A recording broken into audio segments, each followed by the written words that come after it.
Yes, sir. You can come forward, please. And we'll go on the record. This is People versus Robert Bluer, case number 24681. The record should reflect that Mr. Bluer is present here in court today. If I could have counsel here.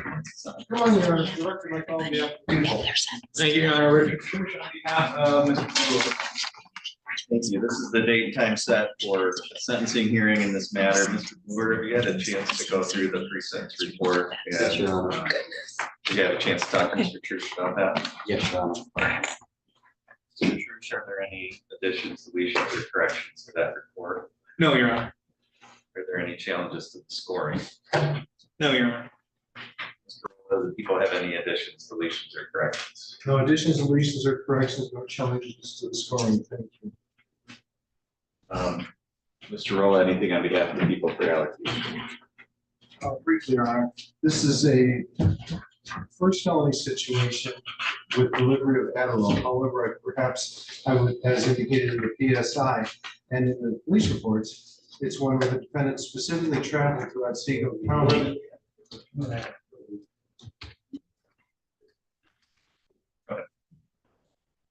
Traveled to Otsego County on 2 separate occasions to sell Adderall, which is Schedule 1, 2, or 3, 7-year felony. There's restitution in the amount of same. Guidelines in this case are 0 to 3 months up to 7 years. As the defendant's actions included 2 trips to bring controlled substances in their county for pure profit, some jail time should be imposed. Thank you, Mr. Church. So, Your Honor, a few things I do want to clarify. The prosecutor says it's the first felony situation. As I say, I think it's his first real interaction with law enforcement at all. His prior history, I don't think, contains any misdemeanors or felonies. Frankly, guidelines are 0 to 3 months, as the court, I'm sure, is well aware. That creates a presumption against jailing. In the situation here, I agree with the prosecutor somewhat in his framing of it, but I would disagree with him in terms of the overall framing. I do think there is travel to Gaylord for this delivery to occur. I don't think that this is a pure profit situation. Mr. Bluer, I think, has been honest in terms of what he has said was going on here. He's indicated he came here because he had a friend who basically was going through some withdrawals and sick and was asking him to do this. I'm not saying that's right, but I do think that is a different situation than the suggestion that he is running pills for profit. I don't think it's the right decision. I think that the recommendation here, frankly, cuts the right balance in terms of imposing jail, but holding it in abeyance. I think that recognizes both the positives here, being that he doesn't have prior history, and I think he has been honest. And it also balances that with the negatives here, which is we know that the impact that these things can have on our community. For those reasons, I would suggest to the judge that the recommendation here of imposing jail, but holding in abeyance, and placing him on probation is an appropriate response, and would ask the court to follow the recommendations. Thank you. Mr. Bluer, anything you wanted to say today? Yes, Your Honor. I know my actions were terrible. I can't ask for forgiveness, but I can tell you that it will never happen again. And I made a mistake and I can't take it back. But I'm willing to take my repercussions. I admitted that my actions weren't the best, and I can just ask for a second chance. I did read through the report, so I'm familiar with what happened in this case. As counsel's admitted, you haven't really had any interactions with the criminal justice systems prior to this, and you really kind of jumped in the deep end here by selling to undercover officers. So this is probably one and only chance to avoid doing real jail time and use this as kind of a learning experience and understand that this is not the direction that you want to go. If you have substance abuse problems that you're trying to deal with, get help for that. Don't sell to support that. If you have friends that are asking you to get involved in their issues, they're not going to be the ones paying the price, you are. So you need to look out for your own best interest and not get involved in this further. And through this case, I mean, you have a chance that, number one, for this to be a wake-up call for you to not do that. Number two, through probation, we're going to be monitoring what you're doing to make sure that you're not falling back into this And hopefully through that, over a period of 18 months, you're gonna get yourself into a different position where you don't want to or don't need to engage in this kind of behavior. Sure. So I think the recommendation is appropriate. I agree based on your past history and the nature of the circumstances here. The court is going to give you an opportunity to avoid serving any jail time, because I'm going to hold that in abeyance. But if you do violate your probation, the court can impose any or all of the jail time immediately, like without even finding whether or not you violated your probation, because I'm imposing it, but I'm holding it in abeyance. And then you can face additional penalties over and above that, or if you are found guilty of violating probation. So there's a significant consequence to you not complying, I understand. and there's a significant benefit to you if you do. So the court is going to sentence you to probation for a period of 18 months. You can adopt as the conditions of your probation all the terms and conditions that are listed in the report. So it's important when you meet with your probation agent to go through all that, so that you understand what you need to do over the next 18 months to stay in compliance. The court is going to impose 90 days in the Otsego County Jail with credit for 2 days served. The court is going to hold that time in abeyance to be served at the discretion of the court. The court is going to order a crime victims assessment of $130, supervision fee of $30 per month, court costs of $325, attorney fees of $350, annual testing fee of $60 and $68 state costs.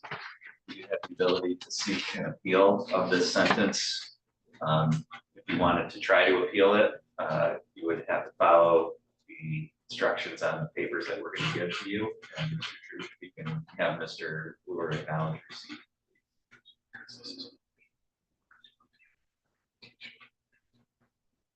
Just checking all the ones that we have to do. How did you go through that so quickly? What we're doing is put this up judgment. This is just the terms. Basically, we just do the jail and the fines and costs and probation. So what we'll do is all you have to do is highlight. Order to check it. Yeah, and then this stuff. Okay, you've got to really pick it up. Yeah, so we did that really quick. Yeah, yeah, because this is just a normal standard. And then, but like I said, all we care about is the jail, fines and costs and probation. That's it. Crime victims. Yeah, yeah. Okay, so Yeah, I got 90 days, 2 days credit on the crime victim, and then I lost them after that. yeah, no, that's okay. Write it on here. And then we'll have to know it, then you can transfer here. Okay. Because they just don't know that. Yeah, okay, so we're done this.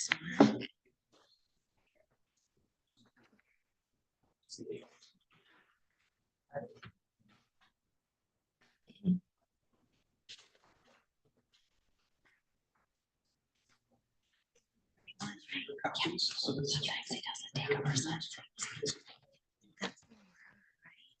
Yeah. Okay. It's only if you wanted to. So those are your copies. I think Justin free.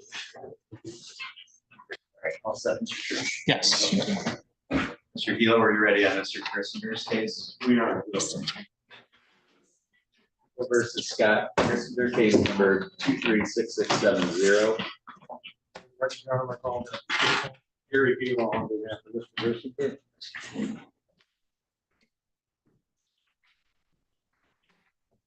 If you guys just want to come to the podium, please.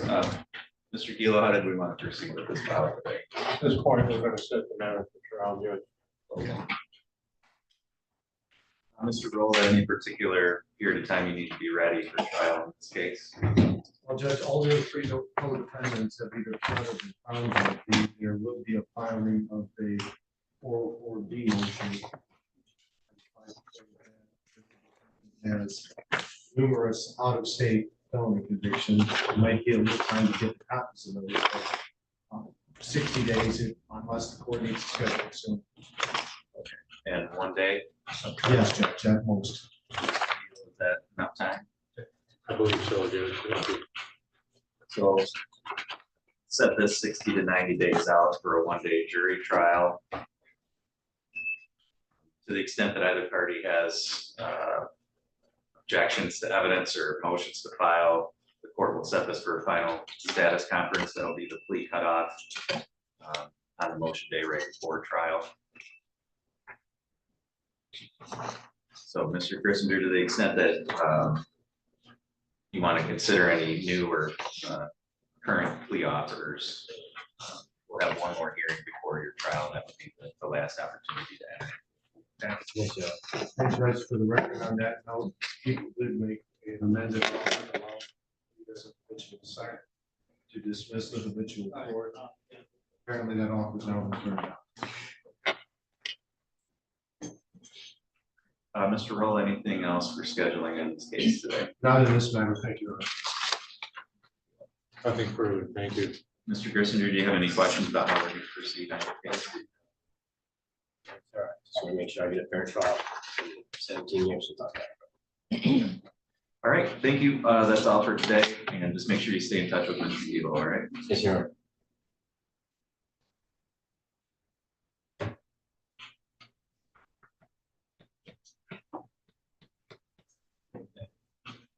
We didn't have a thing for it, right? Correct. Okay, there's only for sentencing.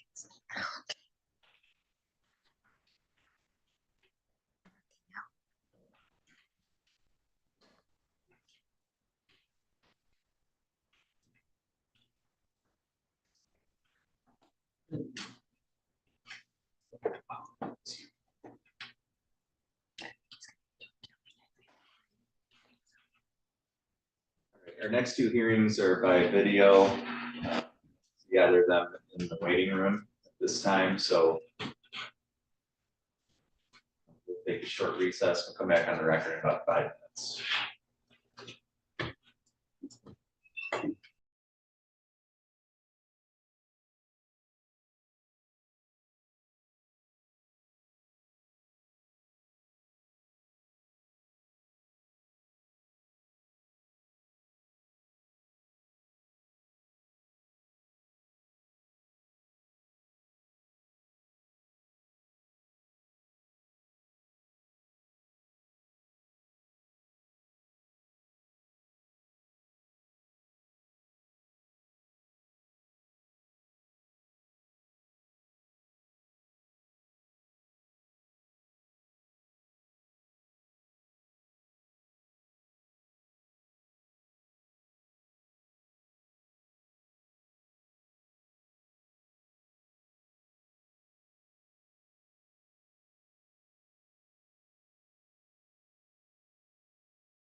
Okay, Mr. Killing, are you able to hear me okay? Sir. We're on the record in People versus Joshua Killing, case number 236497. The record should reflect that Mr. Killing's present by video from Otsego County Jail. If I could have counsel put your appearance. For the record, Your Honor, my call on behalf of the people. Thank you, Your Honor. Richard Trush on behalf of Mr. Killing. All right, so Mr. Trush, how did we want to proceed? Thank you, Your Honor. Just a little bit of procedural background here. We were set for a trial on another matter, I think at the end of this month. That matter has been dismissed. We asked the court to docket this matter for today to try to resolve it. The circumstances here in regards to Mr. Killing, he's been lodged in the county jail for I think almost 2 years at this point. We do have an offer in this case whereby if he admitted to possessing the contraband, his habitual second, the remainder of the complaint be dismissed. I would indicate the guidelines range on that offense is going to be, I think, 5 to 21 months, which obviously, again, he's already served far in excess of that. If it were possible, we'd ask the court to, we'd waive having a PSI done and ask the sentence immediately, although I don't necessarily expect the court would agree with that. But I've talked to Mr. Killing about this. It's his desire to get back to Ohio and address some of the matters he has there. So we would like to take advantage of that offer today. All right, Mr. Rolla, number one, is that a correct statement of the offer? That's a correct statement of the offer. I also have some additional background information that I believe the court needs to hear about. Okay. As both defense counsel and defendant is aware, the defendant has other matters pending in Ohio. The authorities in Ohio contacted our office, and I don't know if it was yesterday or Monday since I was in court, but in any case, I was advised by our office manager that we were contacted by the authorities in Ohio. They will be making arrangements to come and pick him up next month. They wanted to make sure that any sentence that the court imposed had been done before that, so it didn't interfere with him being able to be transported back to Ohio, where I believe he's looking at an additional 3 years, perhaps plus, in regards to his other sentence down there. So, I mean, is there some kind of hold on Mr. Killing? I believe, and again, I haven't looked at a lien today, Judge, but as I understand that they were putting a hold on him. So effectively, he couldn't even get bond out of this court, because that's going to be controlling the. As I understand it in any case. I believe that's accurate. And frankly, from my discussions with Mr. Killing, we've operated on the assumption that Ohio's had a hold on him essentially the whole time. Okay. That's what I think we tried to address bond early in the case once, and since then really haven't addressed it because of that. Okay. All right. So obviously we'll go forward with the plea today. And I'm happy to try and schedule this for sentencing, whatever Ohio wants to do. If we get I only in have so the much first week control of the over it. month, Judge, that would be preferable, obviously. Okay. Mr. Killing, were you able to hear everything that we've just said? Yes, sir. Okay. Did you want to go forward with that plea today? Yes. Raise your right hand, please.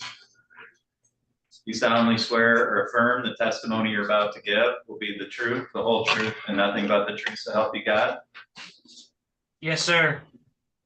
Thank you. You can lower your hand. Mr. Killing, you understand that the maximum possible penalty that you could face for this charge, which is possessing contraband in a jail or prison as a second habitual offender, would be up to 7.5 years. Do you understand the maximum possible penalty? Yes. Okay. With that in mind, what is your plea to that charge today?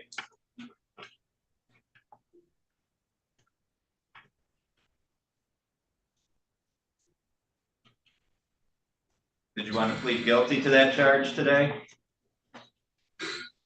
Yes. Okay. Right now, I'm going to go through your rights with you. You have the right to have a trial. You have the right to be tried by a jury. You have the right to be presumed innocent until proven guilty. You have the right to have the prosecutor prove beyond a reasonable doubt that you are guilty. You have the right to have any witnesses against you appear at trial and to question those witnesses. You have the right to have the court order any witnesses on your behalf appear at trial. You have the right to remain silent during that trial and to not have that silence used against you, and the right to testify at a trial yourself if you wanted. Do you understand all those rights? Yes, sir. You understand that you're giving up and waiving all of those rights by pleading guilty. Yes. Also, you don't have an automatic right to appeal the plea that you're making here today.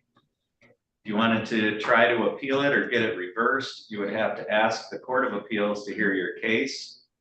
They could say no, and then that would be the end of any appeal. Do you understand that?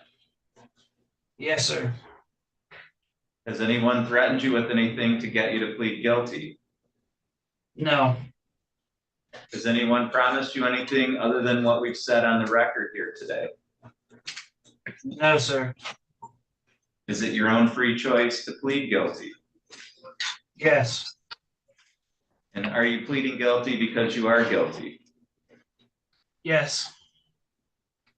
Okay, so this happened back on January 30th of 2023, is that correct? Yes. At that time, were you lodged there at the Otsego County Jail? Yes. And at the time that you were in the jail there, did you have possession of some form of alcohol? Yes. Was that alcohol that was going to be used for consumption? Yeah. Did you have any permission or any kind of legal authority from the jail to have that substance at that time? No. Mr. Rolla, are the people satisfied with the factual basis? Yes, Your Honor, thank you. Mr. Trish? Your Honor, I do think the court needs to establish that he has at least one prior felony. Oh, thank you. Mr. Killing, were you previously convicted in Ohio in 2017 for a burglary charge? Yes. And was that a felony under Ohio law, as far as you know? Yes. Yes, sir. That, Mr. Trish. I do think the court has an adequate factual basis. Mr. Roller, are the people aware of any threats, promises, or inducements other than what's been placed on the record? No, Judge. I'm aware of none. And Mr. Roller, are the people satisfied that the court has complied with statute and court rule in the taking of this plea? Yes, Your Honor. Mr. Trish. Defense is satisfied. Thank you. Mr. Killing, the court finds that your plea is knowing, voluntary, and accurate. The court is satisfied that there is a factual basis to support a finding that you are guilty of this charge. The court will accept your guilty plea. We'll set this matter for a sentencing hearing.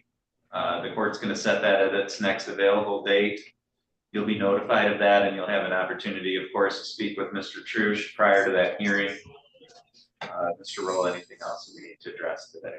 Not in this matter, just we simply ask that that sentencing be set at its earliest possible date in the court's docket for the first week of next month. Okay, Mr. Trush. I have nothing further to add. I echo the same sentiment that we obviously want to resolve this as quickly as we can. Okay, all right, thank you, Mr. Killing. That's all for today, and the court's going to disconnect at this time. Thank you.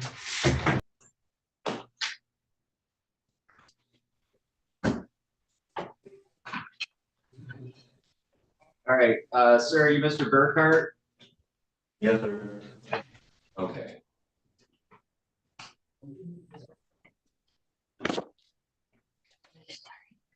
Hey, Steve, is Mr. Burkhart still, or Mr. Kilo still here? You know, or did he leave?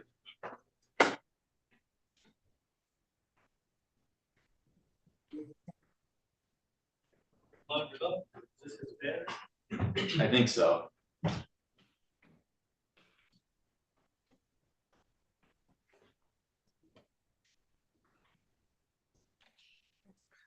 This attorney Walsh is Same.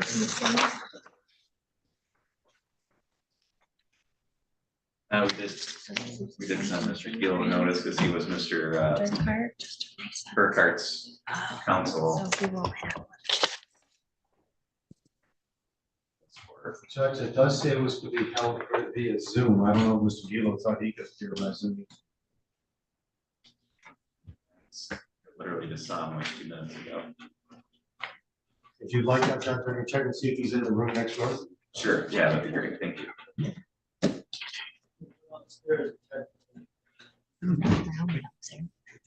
Mr. Burkhardt, we're just, your attorney was here a minute ago. We're trying to locate him, okay? Yes, sir.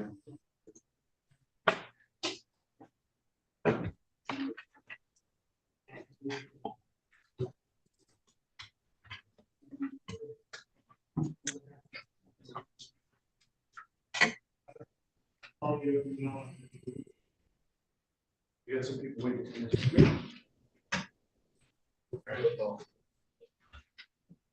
Steve should be back. Okay, just head downstairs. See. Like you're.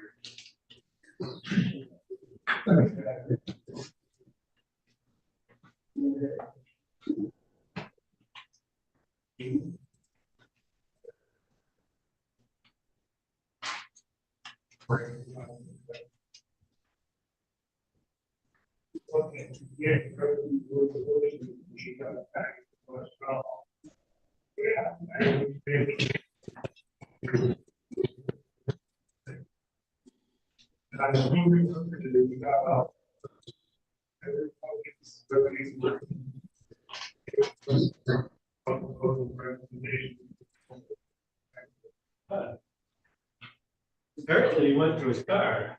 Next client here. Okay. To sum up his car. Okay. Mr. Burkhardt, we're gonna put you on hold for just a couple more minutes, all right? Yes, sir.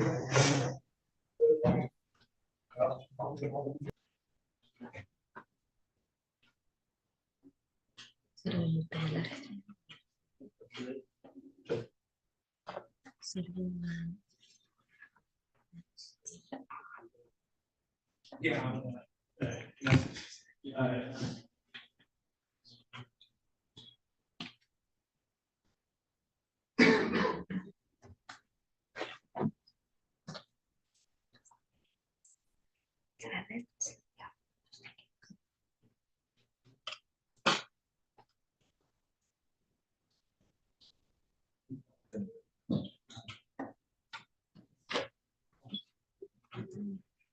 Gail sent me an email and said Burkhardt has an appellate attorney.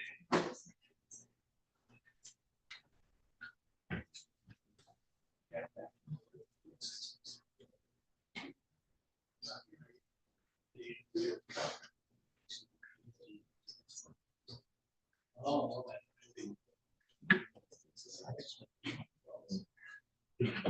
So if they.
Are they gonna bring Mr. Evans up? Okay.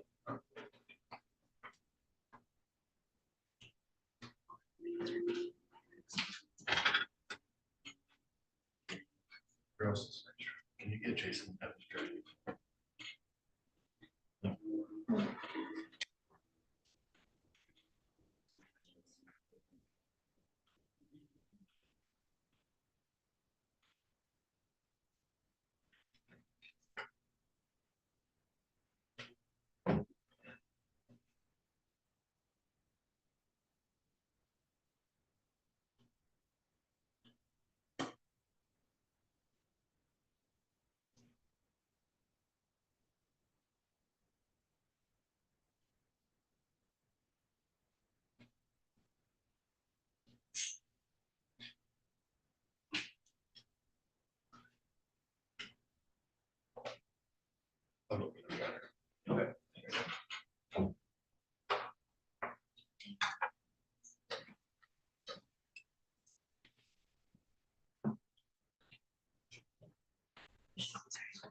Hearing's here now, Judge. Okay.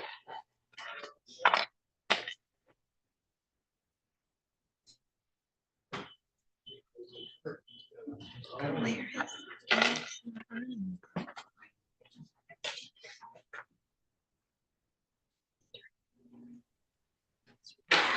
So now it's Kilo.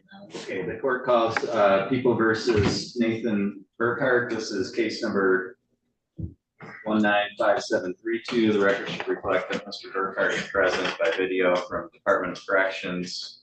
We have Mr. Rolla here present on behalf of the people, and Mr. Gilo, this was returned to our court from the Court of Appeals for a resentencing hearing. We did send you notice back in March of the hearing today, so. Judge, what I understand, he's got an appellate attorney. Right, but since this was returned for resentencing, the court. Oh, I noticed you. see. I didn't get that information. Well, like I said, the court sent you notice of the hearing today to appear on Mr. Burkhart's behalf back in March. The issue is the Court of Appeals ordered rescoring of PRV 1. It had previously been scored, I believe, at 50 points. 50, and they reduced it to 25. It doesn't change. It does change the lower limit of the guideline range, but it doesn't change the upper limit. If you want to have an opportunity, Mr. Gilo, to discuss this with Mr. Burkhart and have the court reset this for hearing, I mean, I'm willing to do that if there's a mix-up in your representation today. So I don't know, how do you want to proceed on that? So what would be the, probably I would ask the court to adjourn it and get all the information Okay, Mr. regarding Rowland, the Court of Appeals issue. And Rowland, do people have any objection to Judge, that? there's no objection, but as the court's indicated, this would reduce him to a level E1, which would be a 5 to 23 months up to 20-year guidelines. So the sentence the court originally imposed would still be within those guidelines. But since the Court of Appeals remanded it, I still think you need to go through and restate that for the record. Right, okay. So, Mr. Burkhart, we're going to adjourn the hearing today. You're going to have an opportunity to speak to Mr. Gilo about this. But the Court of Appeals remanded your case to this court for the scoring issue on one of the prior record variables. When you were sentenced in this case, the guidelines were 10 to 23. The Court of Appeals decision changed those guidelines to 5 to 23. And ordered this court to have a resentencing hearing. So that's why your case is back before the court. But to the extent you have questions, about that, again, we're going to adjourn the hearing today so that you can speak with Mr. Gilo so that everybody's ready to proceed with the resentencing, okay? Yes, sir. All right. So the court will renotice that and send notices out to both counsel.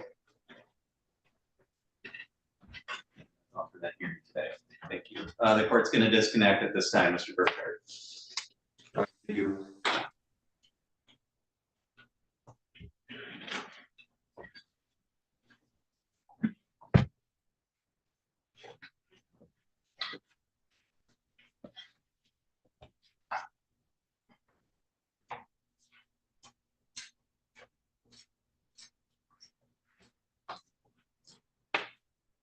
And let's take a short recess before we proceed with Mr. Evans' case. We'll be back on the record in 5 minutes.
And People versus Jason Evans, case number 216127. Record should reflect that Mr. Evans is present here in court today. If I could have counsel put your appearances on. For the record, Your Honor, my phone will be after the people. Thank you, Your Honor. Richard Trush on behalf of Mr. Evans. All right, this is the date and time set for sentencing in this matter. And Mr. Evans, did you have an adequate opportunity to go through the pre-sentence report and talk to Mr. Trush about that? Yes, Your Honor. Okay, Mr. Trush, I did receive some support letters on behalf of Mr. Evans. I did have a chance to review those prior to the hearing today. So we submitted 3 letters. Did the court receive all 3? Yes, I had one from MCOG, Ms. Hatch. I had one from Ms. Nowicki, Mr. Evans' sister, and then from his stepmother, I guess, kind of. Okay. But I think it's from his stepmother and his father. Okay, right. I think they both signed it. It sounded like it was authored by. Okay, I did receive yes, those. that's all the letters we submitted. Okay. And I did also get your challenge OB-19, which we'll address in just a second. But before we get to that, are there any additions, deletions, or corrections to the body of the report? Yes, Your Honor, we do have a couple. Okay. Yeah, so starting with the adult criminal history section. And this is CFJ. I think we start on page 13. And it's carried over from the prior page. It's entry 22 of 25. It says that that's docketed for a jury trial on 4/29. That's actually been resolved by a plea. Okay. Likewise, criminal history, entry 24 of 25, same issue. It indicates a docket for a trial on 5/6. That's also been resolved by a plea. And then same issue with 25 of 25. Again, that's also been resolved by a plea. Okay. Mr. Roll, any objection to those No, Judge, amendments? except then they would have to perhaps score it in under PRV 7 as concurrent with subsequent felony offenses. Mr. Trush, what about that issue?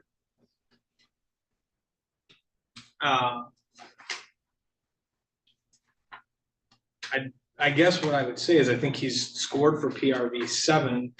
I don't know if additional scoring would be appropriate. Well, there's 10 points. It could be 20 points if either of those were felony convictions. That's going to be 2 or more felonies, which would make PRV 7 20 points as opposed to 10 points, Judge. That's why I raised the issue. All right, well, I mean, we're gonna proceed with sentencing today. I'm not gonna adjust the scoring based on what has or hasn't happened in different jurisdictions while the sentencing is pending. I guess, Mr. Rolla, to the extent people would want to challenge that, that would have to be the subject. And again, that's fine, Judge. I just didn't know police had been entered. Mr. Trush had that information. I don't know. Right. And if he can indicate on the record what those pleas were, perhaps if they were entered to something other than felonies, then it's a moot point. I'm assuming there were some felony charges in there. I honestly don't know. I mean, I don't think that's an unreasonable assumption, but I mean, I'm not involved in those cases. I just know he indicated to me that he has resolved them. Okay, so I guess, Mr. Rolla, I mean, the defense isn't asking for rescoring based on any new convictions that occurred during pendency. I don't think any of us are in a position to argue here today, additional scoring. I will give you the option if you want to ask to have sentencing adjourned. No, To be Judge. able to do that, okay. All right, If we felt the need, we could always file something at a later date, but I don't see that. okay. All right, so the court will order that those changes be reflected in. There's one additional change. Okay, On page 16, again, still CFJ 284.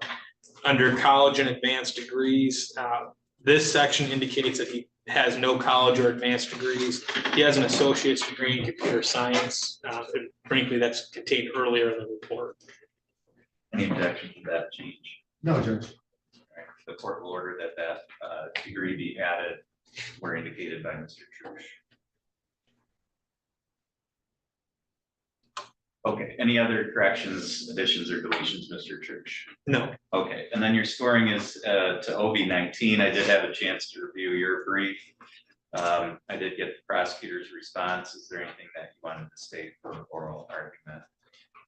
I would just and I don't know if I specifically indicated this in my brief, but I think it was implied at least. It really challenging it as to the OWI offense. I mean, I think necessarily for the resisting and obstructing score. And again, just to highlight the crux of our argument, the Court of Appeals has recognized, and I think the Supreme Court has recognized, that scoring isn't appropriate for someone asserting a constitutionally recognized right. And again, we listed all the things, frankly, that we requested in terms of special instructions regarding his rights in regards to that police interaction, to decline the interaction with the police, to not answer questions, those types of things. So I don't think that his interaction in terms of declining to stop and talk to the police warrant scoring there, given that, again, I still maintain that those are protected rights. Mr. Rowland. Judge, I would specifically point the court to paragraph 4 of our response, where we're not dealing with the refusing to talk to the police.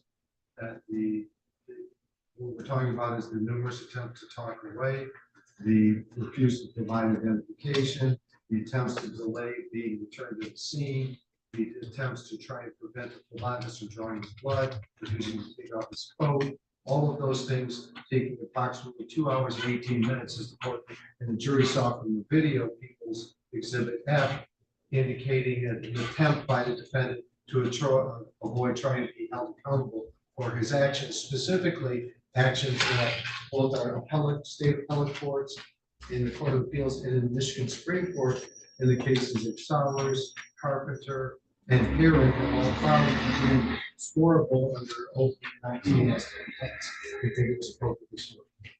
Okay. Mr. Trush, any response other than what you've already indicated? No, Your Honor, I don't have anything other than, again, I think the Constitution protected rights. All right, so the court had a chance again to review the written positions of the parties, looking at the facts, and the court has to find that there are sufficient facts by a preponderance standard to support the scoring of any particular variable. In this case, OB-19 scored at 10 points for the interference or attempted interference with the administration of justice.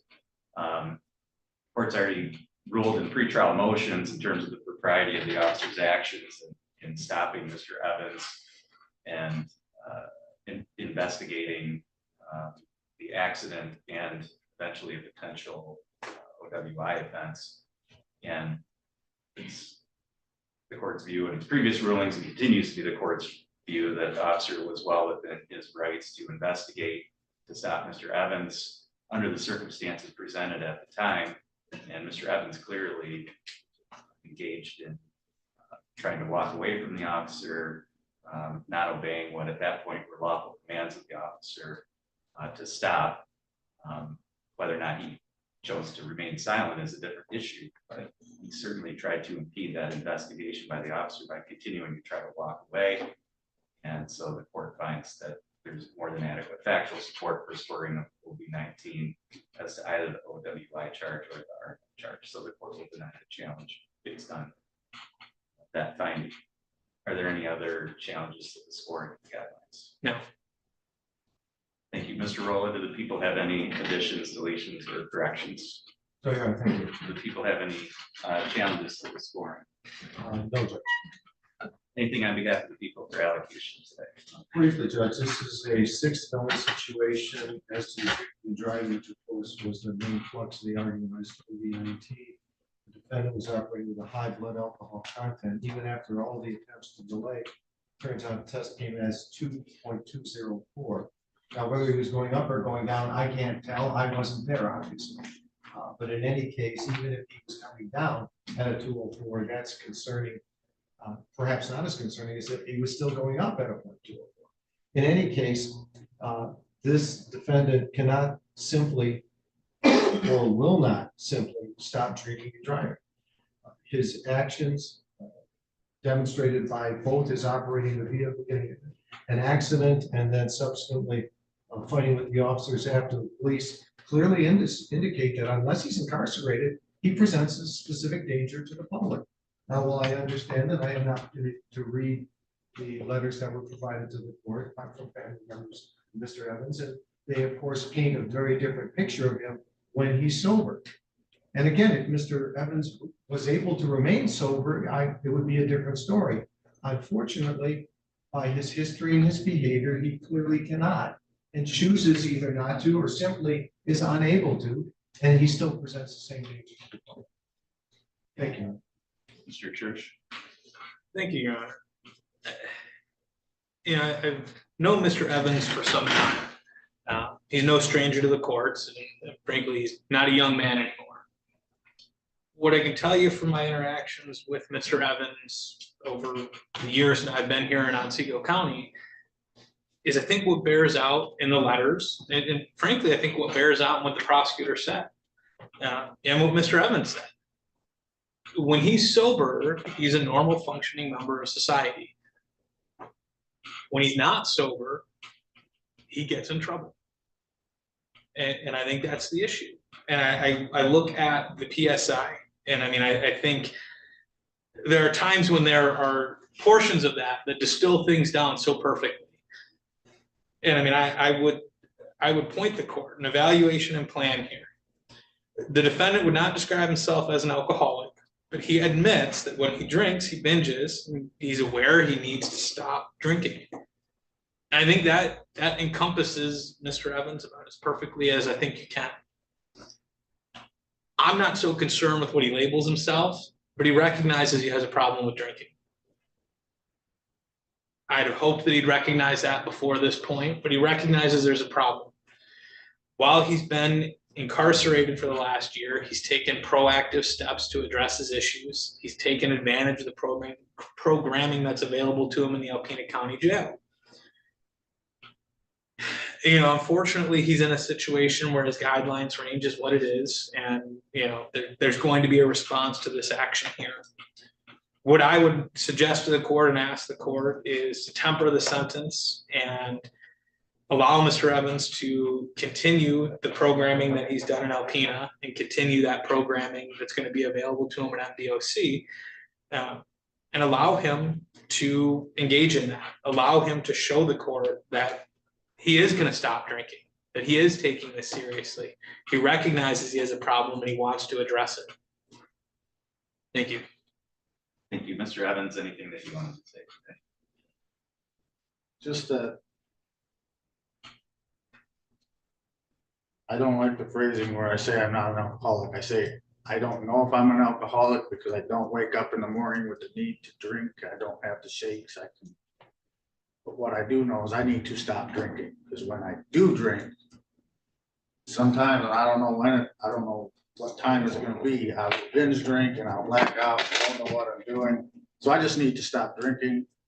I've been taking the classes that are available to help me do that, and whatever it sends me to, Your Honor, I'm going to continue to take whatever classes help I can get wherever I'm at to stop drinking, because regardless of what I call myself, or just if I don't think I'm a class, I have a problem drinking. I need to just stop. That's my call. All right. I did review the report. Obviously, I presided over motion hearings in this case. I presided over the trial, so I heard all the evidence. So the report didn't add a whole lot from a factual standpoint in terms of my understanding of the circumstances here.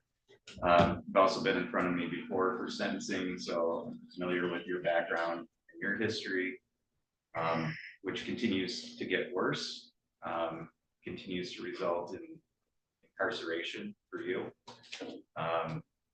Going through your prior history, in this case is your fifth operating while intoxicated offense. At the time the report was written, you had one pending. I don't know if you pled to that one or not. Got, by my count, 7 different charges for either disorderly conduct, disturbing the peace, obscene conduct, those types of things. 7 different convictions for that. 6 convictions for resisting and obstructing, with, at the time this was written, more pending resisting and obstructing charges. And out of those 6 convictions, I mean, many more charges, just 6 convictions for it. Numerous convictions for driving with your license suspended. I didn't even count those up. And so throughout your adult life, it's been a consistent pattern that you've engaged in, clearly driven by your use of alcohol, because many of these offenses, the RNOs, the drunk drivings, of course, and the disturbing peace, disorderly conduct, I'm sure all occurred while you were under the influence. And you know, you've never gone more than a couple years in between convictions, so it's been a consistent problem over more than 30 years now. And the types of offenses that you're engaging in are dangerous to the community. It's amazing to me that you haven't hurt or killed someone else during your times driving under the influence.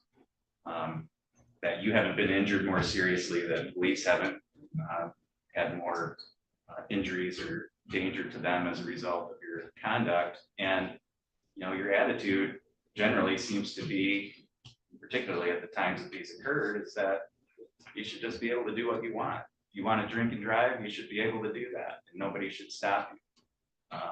You know, that one case that you had, if you want to walk down the middle of a street in the middle of the night and endanger everybody else who might encounter you because they swerved to run off the road, hey, that's your right. You should be able to walk drunk down the middle of a road. And anybody who tries to stop you, it's their problem, not yours.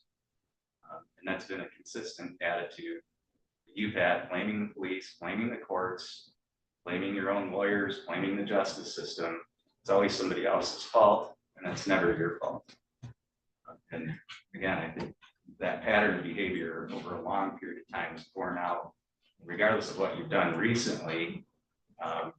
Does little to convince me that you're changing or going to change or able to change at this point. When I look at what happened in this particular case, obviously highly intoxicated, driving thankfully on a section of road that, especially at that time of year, isn't highly populated, but a dangerous section. I know Cars Lake Road very well. I drive that road all the time, once a week. I know every curve and every turn on that road, and I know that's not a good road to be driving drunk on, because there isn't room for error, as you found out in this case, running into a tree. But if you have oncoming traffic, you're not paying attention, there's no place for you to go and no place for the oncoming traffic to go except into each other or into a tree. On most of that section of Cars Lake Road, there's a few parts where it's a little wider. So you presented a significant danger on the night of this incident. The officer responding to the case, I watched the video a couple of times through the course of our proceedings, and that Trooper Burleson was driving really fast to get out there, and he didn't know if somebody was dying laying on the side of the road.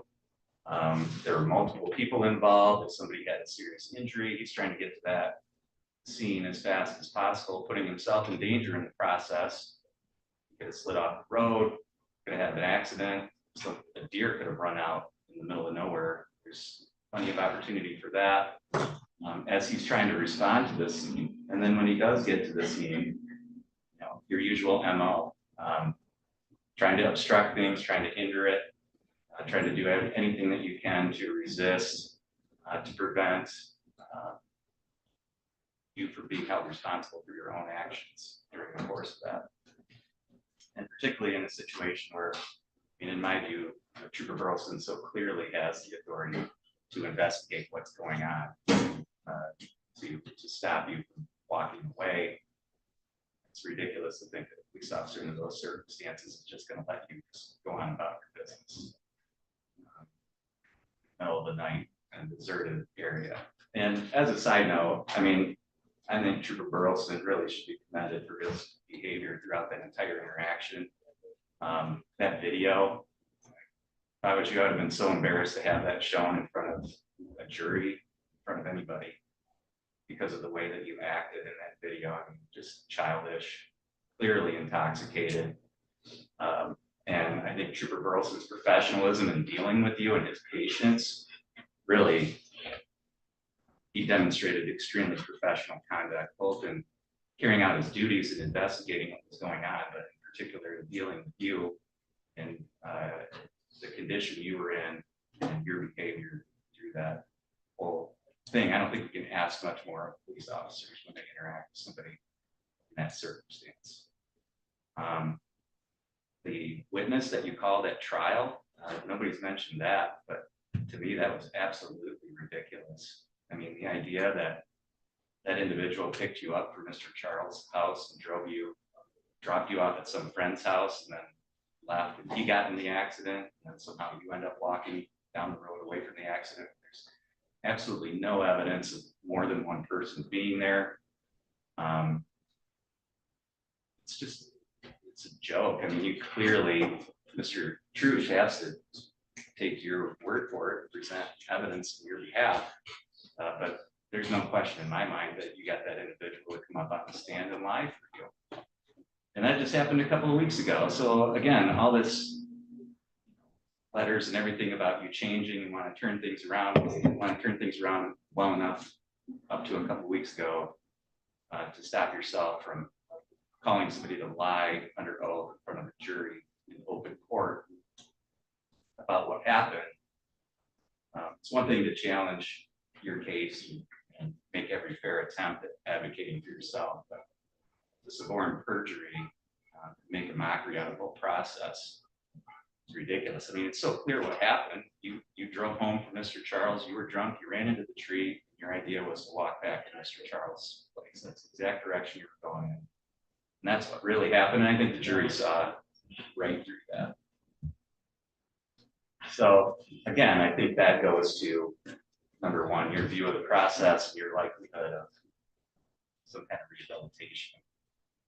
So your past history, what you did in this current offense, your actions, deliberately calling somebody to lie for you on the stand, all of that convinces me that rehabilitation should not be a goal of the sentence, but the goal of the sentence ought to be punishment and the protection of the community to get you in a place where you're not going to be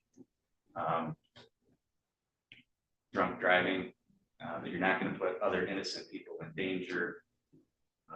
With your history and your behavior, it's clear to me that you either can't or aren't going to conform your behavior to what's expected of everybody else in society. Somehow you believe that you're exempt from all of that. So the focus needs to be on punishment, again, protection of the community. In this case, with regard to the OWI charge, the guidelines are 12 to 36. The court finds that a sentence at the top end of the guidelines is appropriate. So the court sentences you on that charge to 36 months to 10 years in the Michigan Department of Corrections. You have credit for 353 days served. On the resisting and obstructing charge, the court orders that you serve, leave the guidelines exceed the inner 2/3 rule. So the court is going to sentence you to 30 months to 48 months on that charge. As to the R&O charge, a crime victim's assessment of $130, attorney fees of $350, court costs of $325, and the OUIL testing reimbursement of $200, $136 state cost.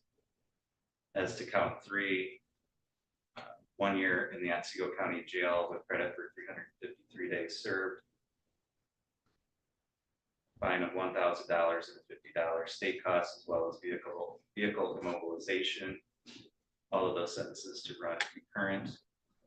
You have the ability to seek an appeal of this sentence. Mr. Trush, have you provided Mr. Evans with acknowledgement of his appellate rights?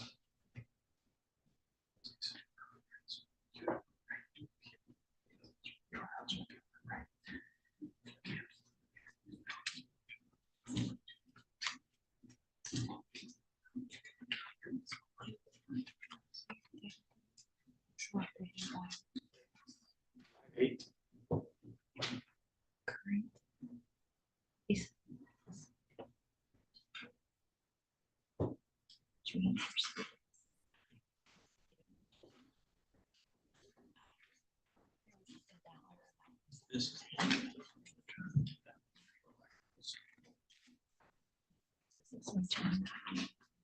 Tendering the notice of appellate rights back to the court. Mr. Evans, you already managed to custody the case.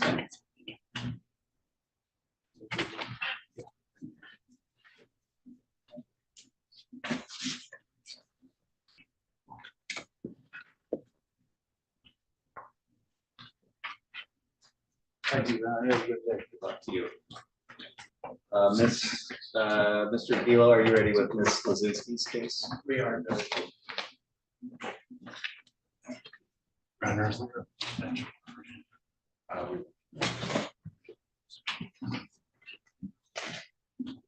right, People versus Lozinski, case number 246694. For the record, sir, I'm not going to. Gary Kilo on behalf of Ms. Lozinski.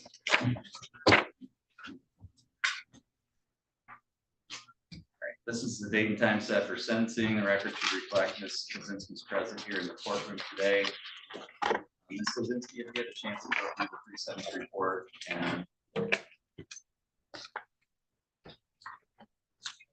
you had a chance to talk to Mr. Kilo about that.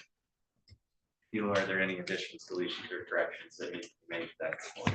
No, we are. Mr. Rolla, or I'm sorry, are there any challenges to the scoring? No challenges, Judge.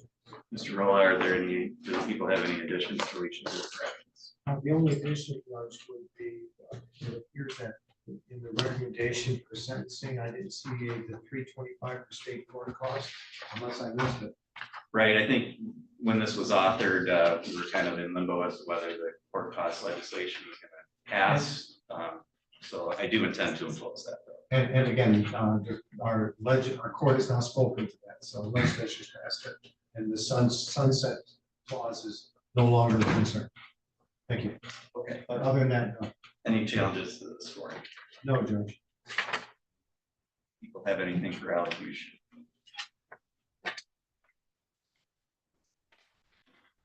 That's just the fourth drinking and driving offense since 2006, and this time, fortunately, what alcohol wasn't as high as it had been in the past. It was a 0.95, which isn't to say that that's a low amount. Obviously, it's still of a concern. She has priors which did involve high DAC. The only concern that people had would have been because it was a high DAC. You may have had a situation where there may have been a scoring change, but we're not arguing that at this point in time. There's a recommendation of 2 years probation in jail within the 0 to 11 guidelines with 37 days credit. I think that's appropriate. Of course, as to the other matters I already addressed on the record as to the issue, the state court costs. Thank you. Thank you, Mr. Kilo. Anything on behalf of Ms. Lozinski? Well, Judge's report indicates my client recognized the issues that she has. She did in fact enroll in a treatment program which she successfully completed. The recommendation by the department is something within the guidelines.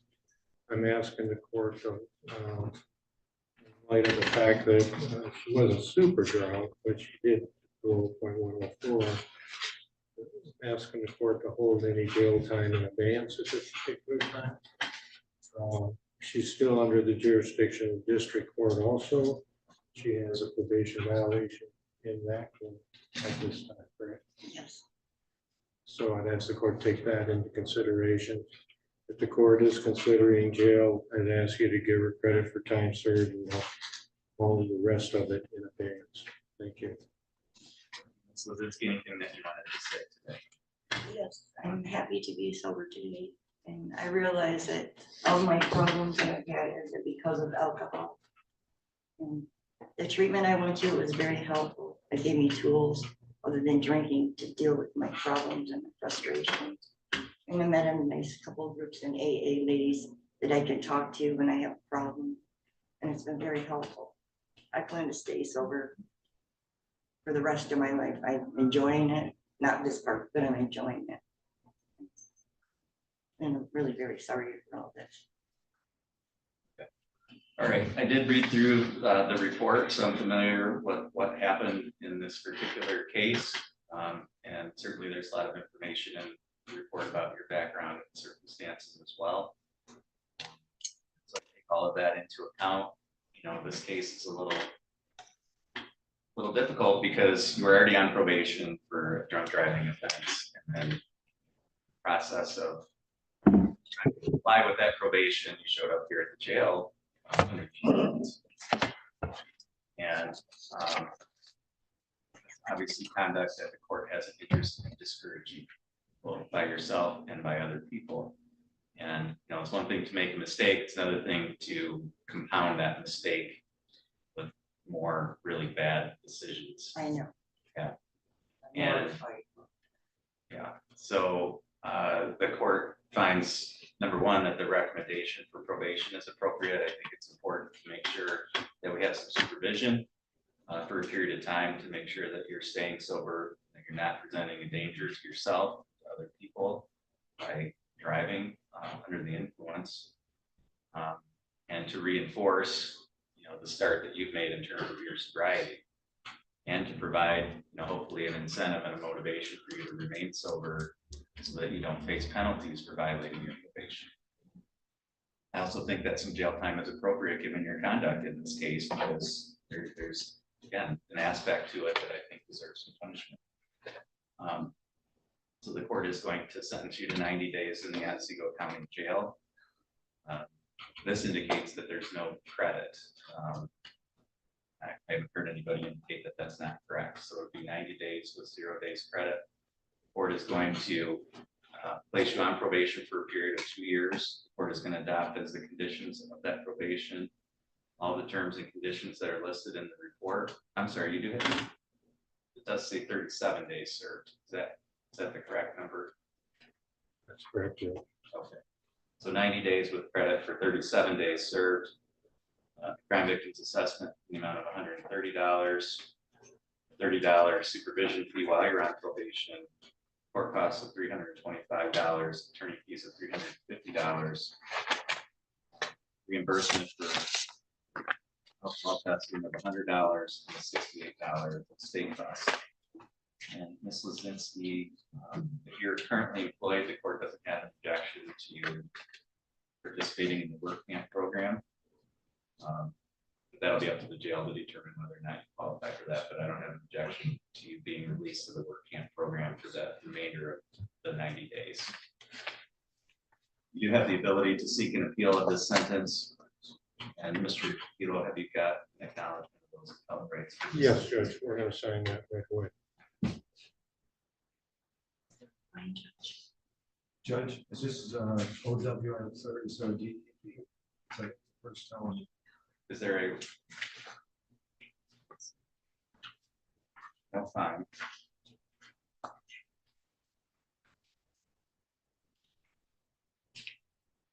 That would be I do show a felony record here. Oh, she did have one. Okay, all right.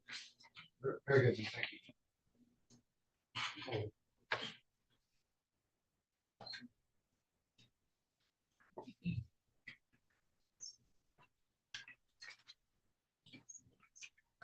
No, he did.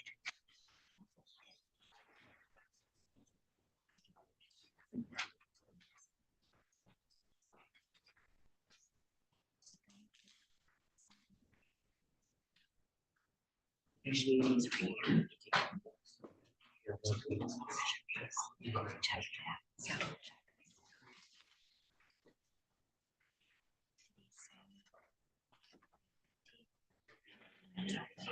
Thank you.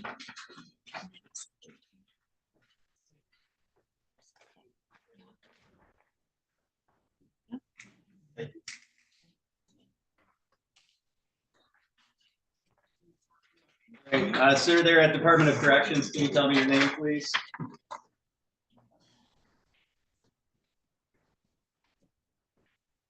That's Mr. Barnett. Mr. Barnett. Mr. Barnett, can you hear me?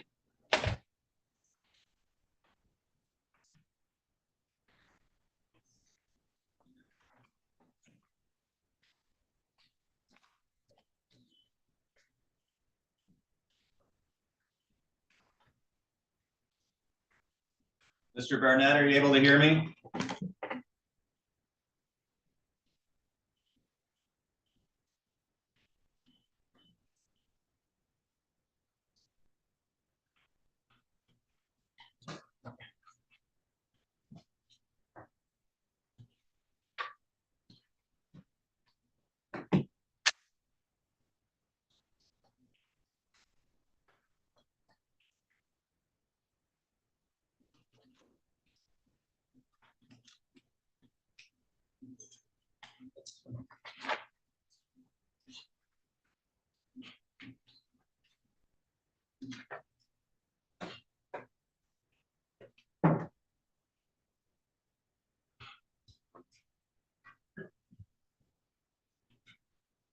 Mr. Barnett, are you able to hear me?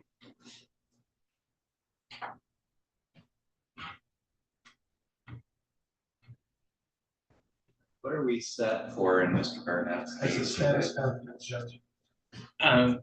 It's a status conference. I would also indicate, I mean, it's scheduled as a plea cutoff date. I would indicate I've been able to stay in good communication with Mr. Barnett. It was our intentions to tender a plea today. So I guess my request would be, if we can't get the communications to work, obviously, I would indicate it was our intentions to take advantage of the offer that's been made. And Judge, if it's a technical problem, that's no fault of the defendant. People would have no objection to the court with the court's concurrence, of course, to extend the plea date to whatever it is. Apparently, Mr. Barnett cannot hear us.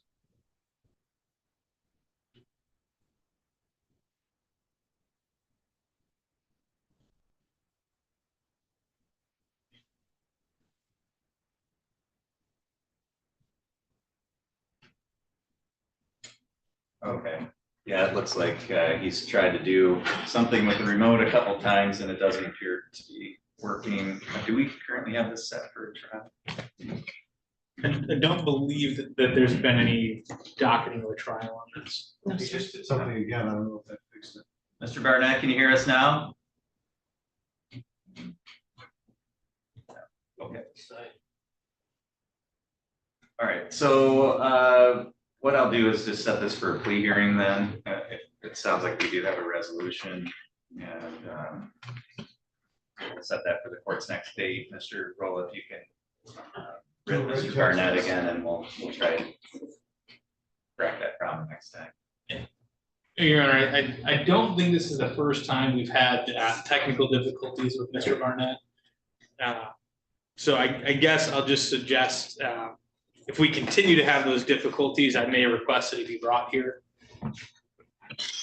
Again, my recollection is that we've at least once previously had this issue happen where we had to adjourn it because we couldn't get it connected. Man.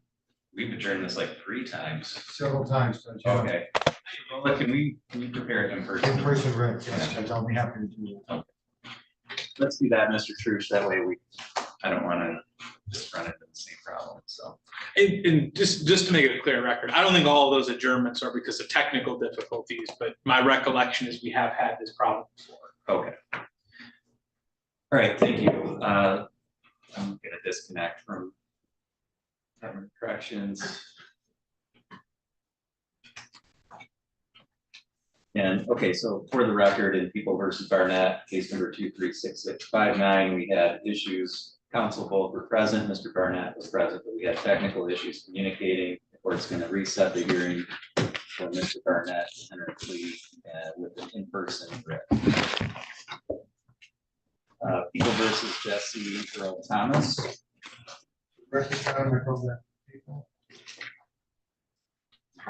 Thank you, Your Honor. Richard Truce on behalf of Mr. Thomas.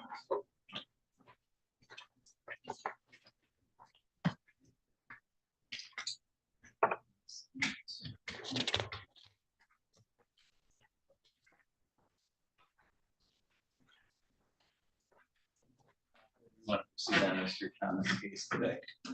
Thank you, Your Honor. So we are in receipt of an offer from the prosecutor whereby Mr. Thomas pled to count 1 as a habitual second offender, count 2 as well as a habitual fourth offender notice would be dismissed. That offer is contingent on him paying restitution. I've had some discussion with the prosecutor. He did provide me with that restitution money today. I'm going to take it to the prosecutor's office once we wrap up court. So it's our intention to take advantage of that offer. Okay, Mr. Rolla, is that a correct statement? That's correct, Judge. The original offer was a plea, restitution in full, added before sentencing. The people are willing to allow that fee, including the day of sentencing, our day of plea entry in this case. Okay. Mr. Thomas, have you had a chance to talk to Mr. Truce about this agreement? Yes, sir. And is that how you want to proceed today? Yes, sir. Raise your right hand, please. Do you solemnly swear or affirm the testimony you're about to give be the truth, the whole truth, nothing but the truth, so help you God? Yes, sir. Thank you. Mr. Thomas, are you currently on any kind of probation or parole? No, I'm not. And you understand that by pleading guilty to count 1, which is larceny of property of $1,000 or more but less than $20,000 as a second habitual offender, the maximum possible penalty you could face would be up to 7.5 years. Sure. With that in mind, what is your plea to that charge today? Right now, you have the right to have a trial. You have the right to be tried by a jury. You have the right to be presumed innocent until proven guilty. You have the right to have the prosecutor prove beyond a reasonable doubt that you are guilty. You have the right to have any witnesses against you appear at trial and to question those witnesses. You have the right to have the court order any witnesses on your behalf appear at trial. You have the right to remain silent during a trial and to not have that silence used against you. And the right to testify at a trial yourself if you want it. You understand all those rights. You understand that you're giving up and waiving all those rights by pleading guilty. Also, you don't have an automatic right to appeal the plea that you're making here today. If you wanted to try to appeal it or get it reversed, you would have to ask for the next higher court up, which is the Court of Appeals, to hear your case. They could say no, and that would be the end of any appeal, if you understand that. Yes, sir. Has anyone threatened you with anything to get you to plead guilty? No, sir. Has anyone promised you anything other than what we said here in court today? No, sir. Is it your own free choice to plead guilty? Yes, sir. Are you pleading guilty because you are in fact guilty? Yes, sir. Dates that I have here, it's about a year ago, in May of 2023, is that the correct time frame? Yes, sir. Okay. At that time, did you take some copper or copper wire that belonged to another person? No, sir. Okay. Your Honor, may I assist? So during May of last year, did you scrap some copper wire? Yes, sir. And how did you come to scrap that copper wire? Pam came to me and asked me if I'd take it to the scrapyard for it. Okay, so somebody approached you and asked you to scrap that? Yes, sir. When they initially approached you, did you know that you knew that copper wire wasn't yours, correct? Yes, sir. When they initially approached you, did you know who the owner of the copper wire was? No, sir. Did there come a time when you did come to realize that they were not the owner of the copper wire? Yes, sir. I'm sorry, that might have been a bad question. Let me re-ask that to make sure it's clear. There came a time when you realized that Miss Sylvester was not the owner of that copper wire? Yes, sir. And after that happened, did you still scrap that copper wire? Yes, sir. And you would agree that that copper wire had a value of at least $1,000? Yes, sir. And how many trips did you take scrapping that? 3. Have you previously been convicted of a larceny in a building back in 2001? Yes, sir. All those events with regard to the wire happened here in Otsego County? Yes, sir. Mr. Rowland, are you satisfied with the factual basis? He was satisfied with a sufficient factual basis to accept that it's guilty to count 1, has complied with statute and court laws to accept the pleas and where no threats, promises, or other inducements not placed on the record. Thank you. Thank you, Mr. Trush, as to those issues. I would agree that the court has complied with court rule. There is an adequate factual basis, and I'm aware of no threats, promises, or inducements. Okay, thank you. Mr. Thomas, the court finds that your plea is knowing, voluntary, and accurate. The court is satisfied there is a factual basis to support finding that you are guilty of this charge. The court will accept your guilty plea. We'll set this matter for a sentencing hearing. You'll be notified of the date and time of that hearing. Before you leave today, you're going to meet with Mr. Brunikel from probation to set up a pre-sentence interview, and then just make sure that you stay in touch with Mr. Brunikel.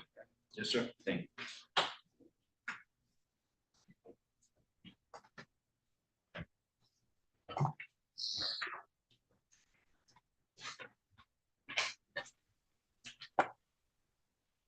Mr. Barnett, are you able to hear us? Yeah, I can hear you now. Okay, great. Thank you. All right, we'll go on the record in People versus Barnett. Again, this is case number 236659. We have been able to connect with Mr. Barnett. Council's already made their appearance. Mr. Trush, can you just indicate for the record what the plea offer is in this case? Yes, Your Honor. Mr. Barnett will be tendering a plea to a CSC second degree. And I believe that is as a habitual third offender. So count two as a habitual third. Correct, Judge. Correct. Mr. Rolla, and you indicated, Mr. Rolla, that's a correct statement. Yeah. It is, Judge. Mr. Barnett, we're able to hear the terms of the plea offer. Say that again, sir. It's cutting in and out. Were you able to hear the terms of the plea offer? Oh, yes, sir. And have you had a chance to talk to Mr. Trush, your lawyer, about that plea offer? Yes, sir. Did you want to proceed with that plea today? Yes, sir. Can you raise your right hand, please? Do you solemnly swear or affirm the testimony you're about to give will be the truth, the whole truth, and nothing but the truth, so help you God? Yes, sir. Thank you. You can lower your hand. Mr. Barnett, do you know whether he was on parole, if there are any consecutive sentencing sanctions that may apply here? So I don't believe so, because this is alleged to have occurred some time ago. Okay. All right. I do just want to verify, and I don't even know if this is an issue anymore. We're not live streaming this, correct? We are, but I don't intend to mention any names of any victims. Okay. I just wanted to make sure, because I anticipate providing a factual basis for the charge, and I want to make sure I'm cognizant of that. Yeah, we should not be mentioning any specific names during the course of this hearing. Understood. And Your Honor, with some assistance, the offense dates in this case are back in 2016 up to 2021. So I don't believe we have any issue in regards to probation, parole, or consecutive sentence. Okay. If All right. some assistance would work. Thank you. Mr. Barnett, the maximum possible penalty that you could face for this charge as a habitual third offender is up to 30 years in prison, along with lifetime electronic monitoring if and when you are released from prison on parole.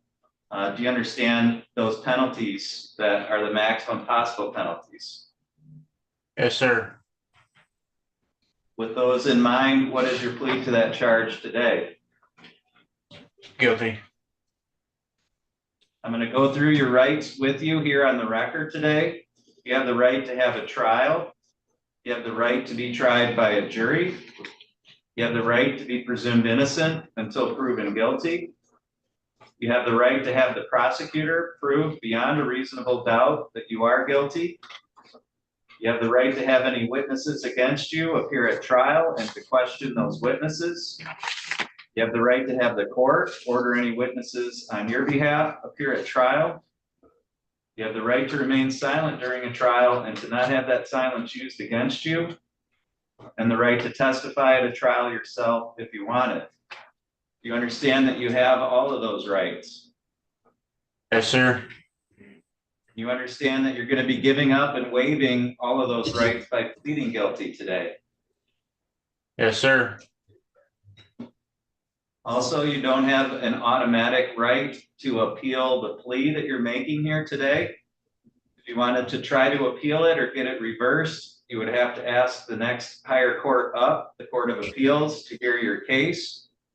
If they said no, then you wouldn't be able to go any further with that appeal. Do you understand that? Yes, sir. Has anyone threatened you with anything to get you to plead guilty? No, sir. Has anyone promised you anything other than what we've said here on the record today? No, sir. Is it your own free choice to plead guilty? Yes, sir. Are you pleading guilty because you are guilty? Yes, sir. Okay. Mr. Church, if you'd like to conduct the questioning of your client. And so, Mr. Barnett, were you present here in Otsego County in between the years of 2016 and 2021? Yes, sir. While you were present here in this county, did you engage in sexual contact with a person under the age of 13? Yes, sir. And the person whom that happened with, were they ever over the age of 13 during that time period? No, sir. And that touching, that was for your gratification? Yes, sir. And at least one specific instance of that touching occurred here in Otsego County, correct? Yes, sir. And have you previously been convicted of 2 prior felonies? Yes, sir. And was that a delivery of a narcotic in 2021? Yes, sir. And another controlled substance delivery offense in 2021? Yes, sir. I think that would provide the court an adequate factual basis. Mr. Barnett, one question. At the time that those sexual touchings occurred, were you over the age of 17? Yes, sir. Okay, thank you, Mr. Roller. Are the people satisfied with the factual basis? Yes, Judge, we are now with that addition. Are the people aware of any threats, promises, or inducements other than what's been placed on the record? No, Your Honor, and we're satisfied the court's now comply with the Portland statute as to acceptance of pleas. Mr. Trush, are you aware of any threats, promises, or inducements? I'm not. And are you satisfied the court has complied with statute and court?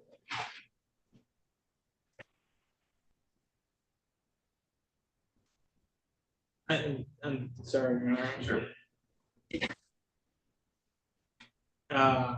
Actually, I do have a concern, Your Honor. Okay. I'm looking at the dates that are listed on here, and I'm concerned we have a problem with the habitual offender notice. Because the date range alleged is from January of 2016 until September of 2021. But I'm just now recognizing that prior conviction dates for the habitual offender are in December of 2021. I think we might have an issue.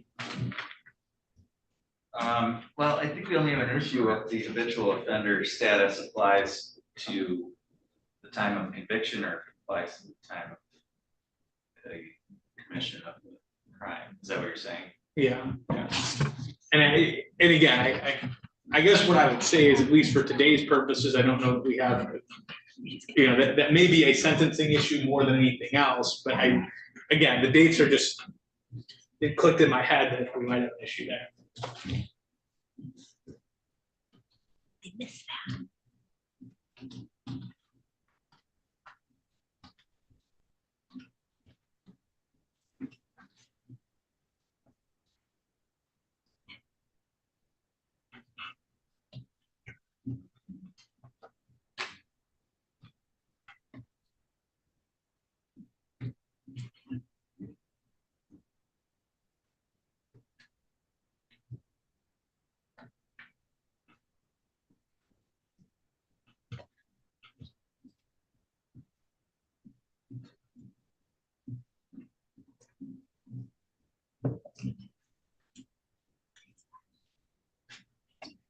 That's his conviction, prior conviction date shows March 16, 2021.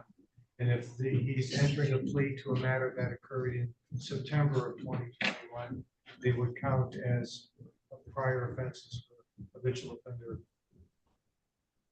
purposes. And that may be that what's listed on the information is the sentencing date, not the conviction date. That could be an issue in its entirety.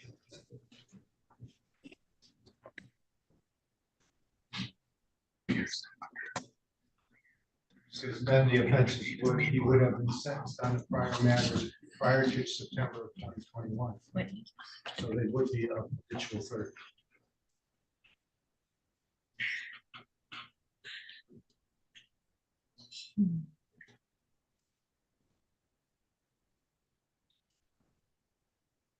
It's sentence date to offense date, not offense date to sentence date. All right. I'm going to accept the plea today, and I kind of agree, Mr. Trush. I mean, it's certainly not an issue for the acceptance of the plea. It would be more of an issue as to sentencing. So to the extent it needs to be addressed, we can address that at sentencing. The court, Mr. Barnett, the court finds that your plea is knowing, voluntary, and accurate. The court is satisfied that there is a factual basis to support a finding that you are guilty of this charge. The court will accept your guilty plea. We are going to set this matter for a sentencing hearing. Mr. Barnett, you do have the right to be present here in the courtroom in Otsego County for that hearing. And if you wanted to do that, the court would sign an order to have you transported here from the Department of Corrections. You can waive that right and we can have that hearing by video as we're doing today. Do you know how you'd like to proceed in that regard? Waive my right and do it over video. Okay, so the record should reflect Mr. Barnett's waived his right to an in-person sentencing, and we'll set this matter for a video hearing, and Mr. Roll, if you can prepare a Zoom thread. Do you know what date? I don't have a date yet today, but it'll be at about 30 days. Okay. Just because I think the habitual offender issue came up kind of in the middle. I do think the court's complied with court rule. I do think there's an adequate factual basis, and I'm not aware of any threats, promises, or inducements. Okay, great, thank you. Okay, that's all for today, Mr. Barnett. The court's going to disconnect at this time.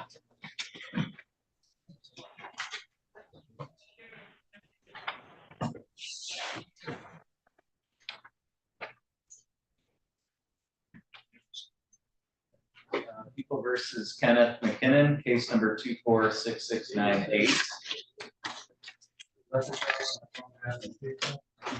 Thank you, Your Honor. Richard Church on behalf of Mr. McKinnon.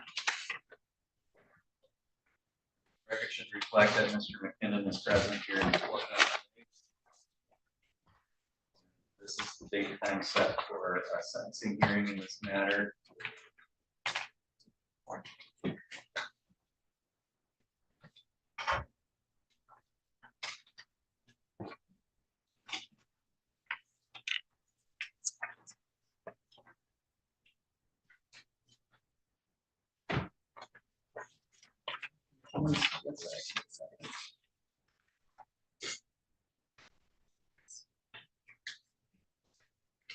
All right, Mr. McKinnon, have you had a chance to go through your pre-sentence report and talk to Mr. Church about that?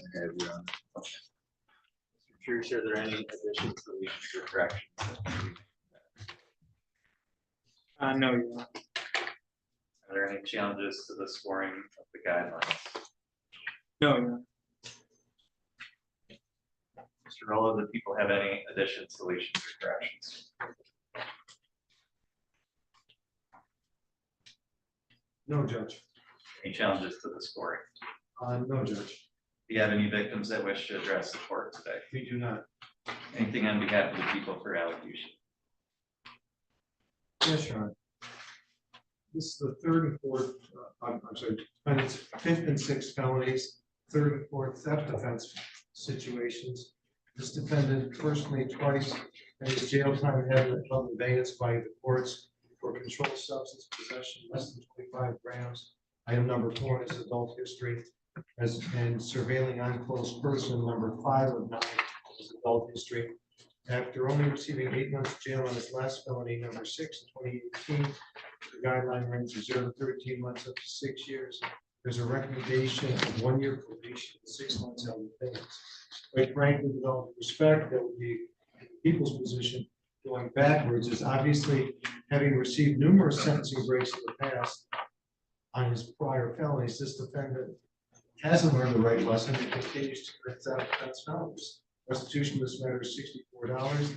I don't believe the jail time should be held in abeyance. Thank you, Your Honor. Thank you, Mr. Church. So, Your Honor, Mr. McKinnon, first and foremost, I think it has been from the beginning very obvious that he is incredibly remorseful over what happened. From the moment I spoke to him, he was honest about what happened. He was remorseful. He's made restitution. I think he truly regrets what he did here. I think this is clearly something that was motivated by desperation. Again, he acknowledged to me right from the beginning. He knew what he was doing was wrong. He was in a desperate spot. It's not an excuse. what I think is important though is to recognize, and Mr. Rolla points out some of his prior offenses and jail house and abeyance and those offenses were almost 20 years ago. From 2007 to 2017, he had, I think, a 9-year and 10-month gap in terms of his criminal history. And the reality is, at 10 years, those things wouldn't be held against him anymore, and he's not there, so they are still held against him. And they count for his scoring. That's what puts the guidelines range, frankly, where it's at. I mean, those are held against him. I think Mr. McKinnon here will tell you today he's very sad about what happened. He's making efforts to improve where he's at. His housing is more stable. He has work. I would caution the court and be concerned when we deal with economic crimes, specifically ones that are driven by poverty and by desperation, potentially costing him a job, placing him in a position with unstable housing can often be a recipe to send him down the same road that brought him before us. I think that a sentence that imposes jail and maybe holds him in abeyance, or imposes jail and allows him to utilize the work camp program would be better, because I think they provide a consequence while at the same time providing him with the incentive to continue to make forward progress. And I think if you look at Mr. McKinnon's history, you can see, I mean, from 2007 to present, there's been significant progress. I mean, something changed because his history prior to 2007 is significantly worse than the history since then. So, I think it is clear that there is progress here. Something has changed. This is an unfortunate event. I don't think that incarceration, though, is going to serve the purposes that a sentence is supposed to serve. So I would ask court to either consider holding the jail in abeyance or allowing him to participate in the work camp program. All right, thank you. Mr. McKinnon, if you wanted to say today. Yes, Your Honor, I know what I did was wrong. It's not gonna happen again. I will never be in drug court again. I wish I could apologize to the guy whose credit card I used. I don't think it just seems like I can't apologize enough, but what happened, I mean, I know it was broke, it's winter time in northern Michigan. No unemployment. I'm working now. I just can't believe I did what I did. It won't happen. All right, I did read through the report, so I'm familiar with what happened here. And, I think there are some mitigating factors here. Particularly, this doesn't, from what I read anyway, doesn't sound like you set out that day to victimize somebody. This was more of a crime of opportunity. It presented itself to you, and rather than making the right decision, you made a poor decision to take advantage of that situation and use that card for your own uses, as opposed to just returning it or turning it over to somebody or to the lady who gave it to you, saying, no, it's not mine. You had a lot of other options. You made the wrong decision, but at the same time, you weren't looking to victimize somebody on that day. So the court finds there is some mitigating factors here, but there are some aggravating factors because you've got at least one conviction within the last couple of years for a theft-related crime, and so yeah, some of your convictions were a long time in the past, but some of them aren't so long ago, which indicates that there's an issue with continuing behavior here. I do think that probation is appropriate. I think probation of longer than 1 year is appropriate to monitor your conduct and to make sure that you're not engaging in this kind of behavior anymore. And if you do, then there's a penalty for that. I also think jail time is appropriate, but this is not a violent type of crime. I think release to work camp to serve out that jail time, to me, is an appropriate remedy. It provides a degree of punishment, but also allows you to continue working. And again, this isn't a violent crime. I don't see any reason why work camp wouldn't be an appropriate way to provide for punishment. So the court is going to, as to both counts, sentence you to probation for a period of 2 years. The court is going to adopt as the conditions of that probation on the terms and conditions listed in the report. The court is going to order that you serve 6 months in the Otsego County Jail with credit for 3 days served. The court doesn't have any objection to your immediate release to work camp. The court is going to order crime victims assessment in the amount of $130, attorney fees of $350, court costs of $325, $136 state costs, a supervision fee of $30 per month while you're on probation. And to the extent the court would be willing at some point during your probation to waive the court costs and attorney fees, if you want to be willing to do community service as opposed to paying that, if you're in financial trouble, the court would consider waiving that at the request of your probation agent.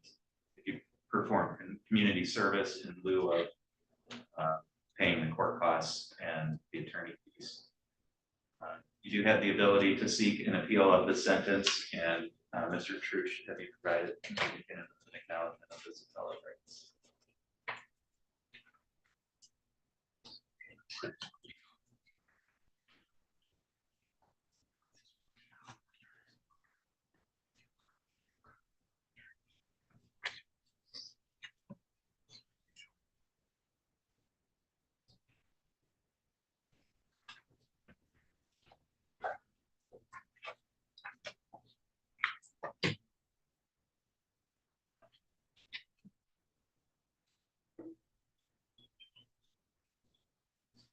I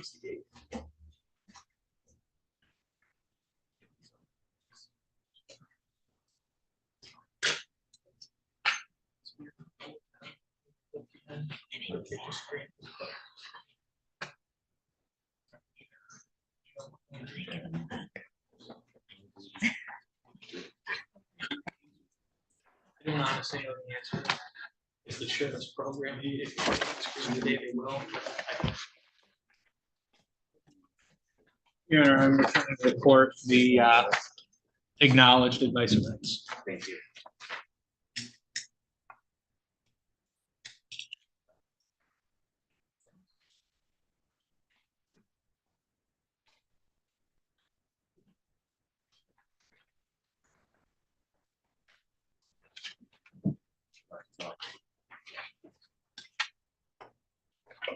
People versus Worthington, case number 246688. The record should reflect that Mr. Worthington is present here in the courtroom today.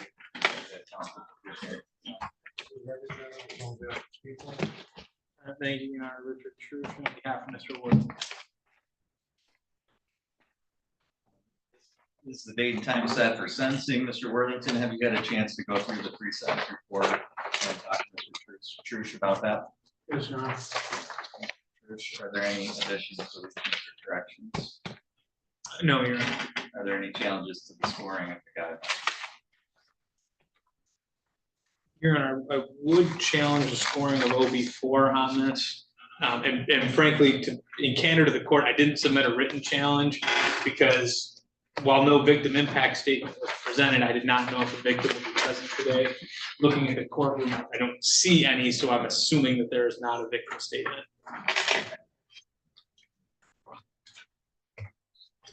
OB4 is psychological damage. Correct. Scored at 10 points. And just by way of challenge, I would indicate that I think the court has to have a preponderance of the evidence to score any variable. This particular variable, again, I don't see anything in the PSI which would indicate that. I didn't know if a statement will be made today or not, but absent some statement to support it, I don't think it can be scored. All right, Mr. Rolla.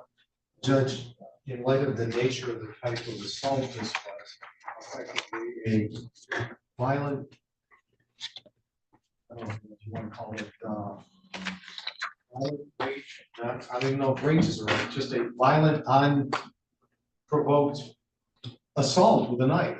And again, under OB4, it doesn't require that, as the court's well aware, it doesn't require that services actually have to be rendered, but any victim of a violent physical assault associated, in this particular case, where we have a stabbing, it would be reasonable that they would suffer emotional damage from them. The court could gather that even from the PSI, if nothing else. Right, I mean, I agree to be reasonable, and I think we could even assume that. I don't think the court is in a position to do that in terms of scoring the variables. I think the law is clear that the court has to have evidentiary support from some source, and the court has to make factual findings based on, as Mr. Trush indicated, the preponderance of the evidence.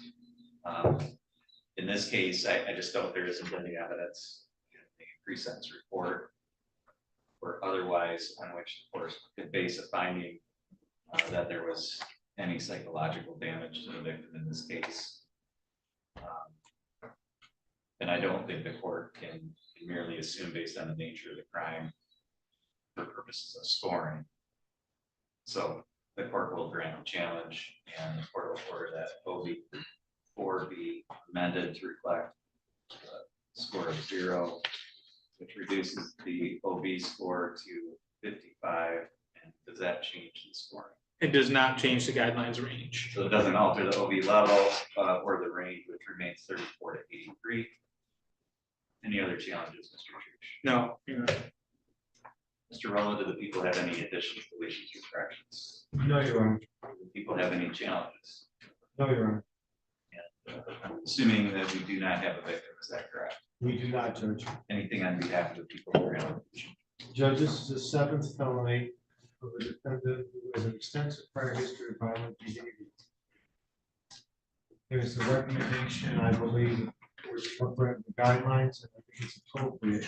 This was effectively, I guess you could call it, I don't know, a sneak attack or a spurge attack. In any case, the defendant went and bought the knife.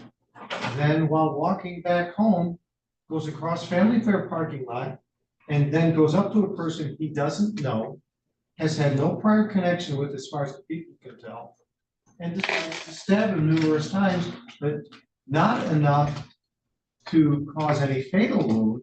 And the reason I say that, that's a good thing in this case, of course, but for it to, if you will, negate any position that the defendant wasn't clear in what he was doing, he made the conscious effort not to stab really deeply, and perhaps even more importantly, after fleeing the scene, attempted to hide the murder weapon. So he knew, to hide the weapon used in the assault.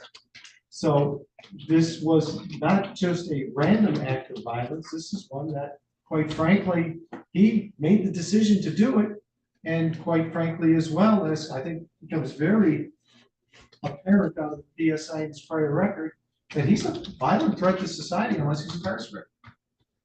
So I think the recommendation is the higher guidelines is appropriate. Mr. Church. Thank you, Your Honor. Just to clarify, I believe there was a single stab here. It wasn't numerous stabbing, it's just a single stabbing.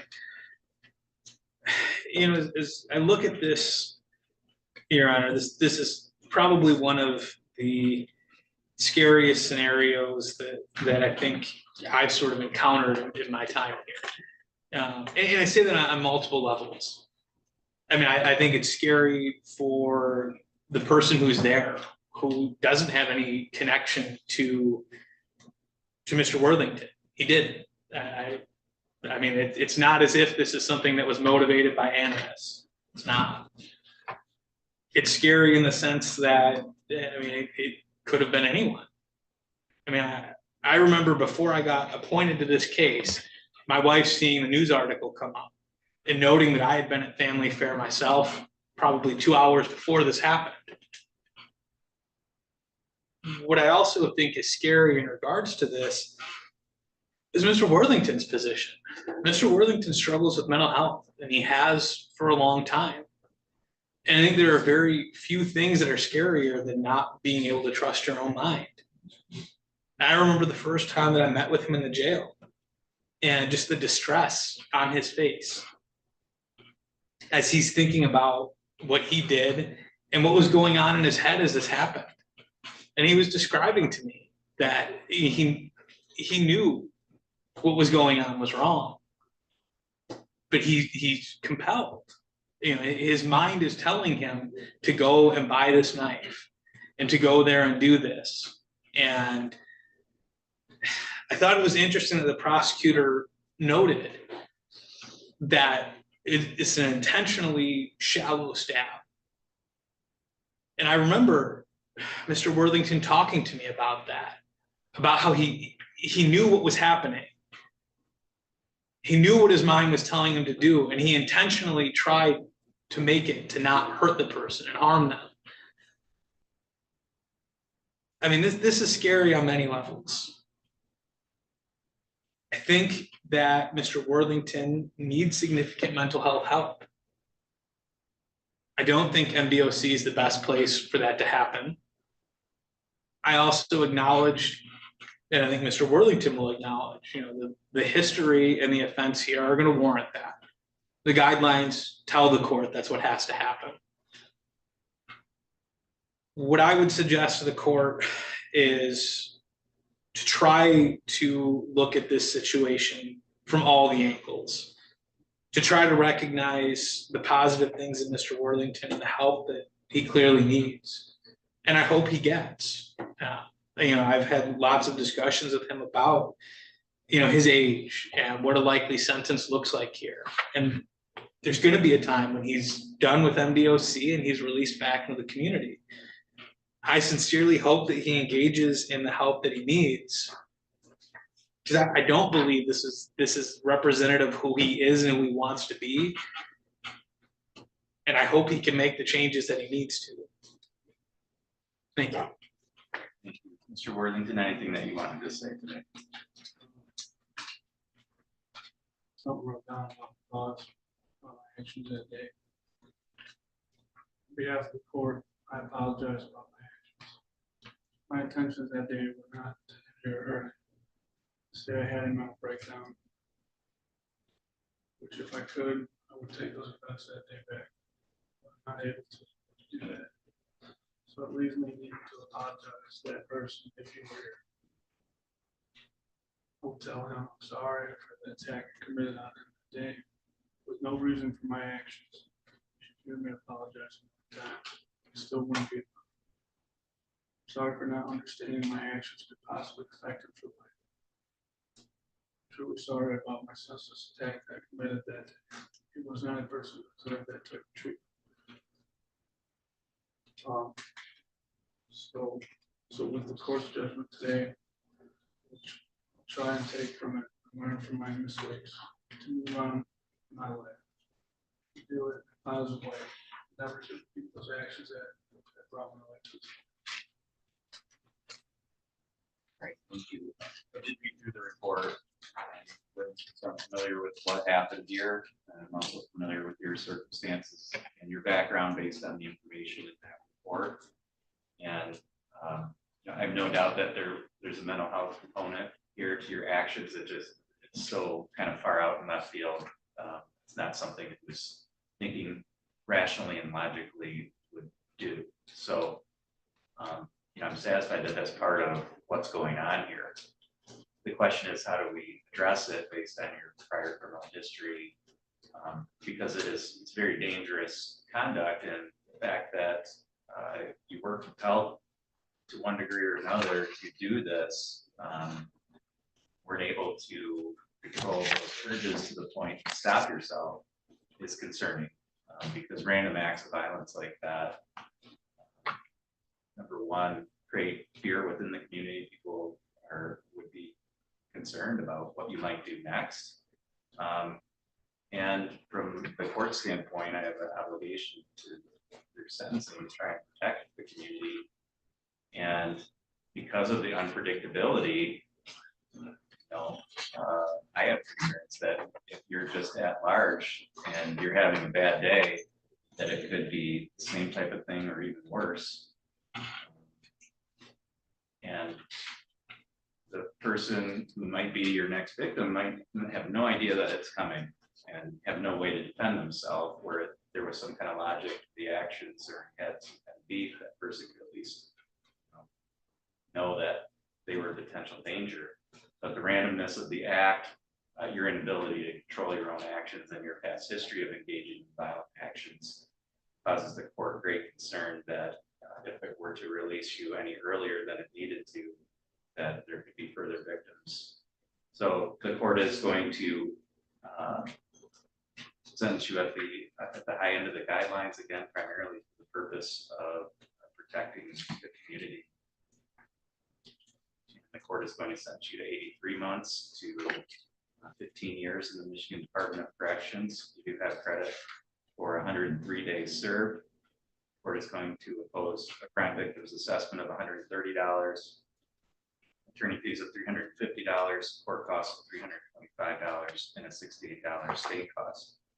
You do have the ability to seek an appeal of this sentence. Mr. Trush is going to provide you with a statement that, or some documents that tell you, excuse me, how to seek an appeal if you want to do that.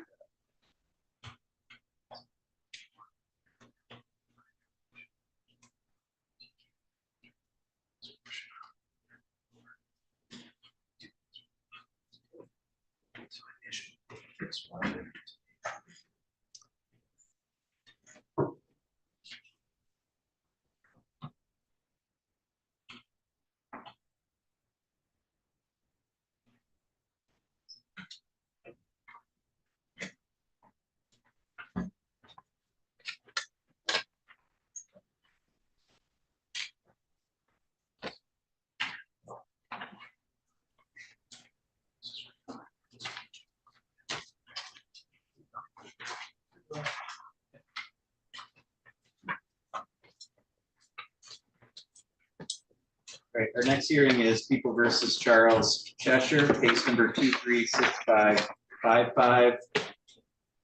And we have Ms. Wolf present today by Zoom video. And Mr. Roll is present here in the courtroom. We did have Mr. Cheshire, I believe he was writted. Right, Judge. However,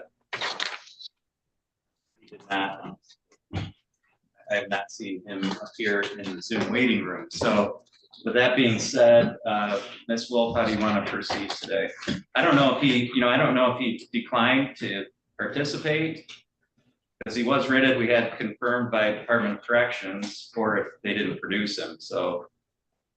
Well, Judge, I will say that part of the difficulty I had with Mr. Cheshire is that I had scheduled multiple video visits and then the facility didn't bring him down or it wasn't placed on their schedule. So I don't know what's going on. I would be happy to call the facility if the court wants to wait for just a second and see if I can't get him connected. Sure. Yeah, that sounds good. Yeah, I'll go ahead and call. Okay.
While we're waiting for Ms. Wolf, I do want to go on the record in People versus Kristen Medina.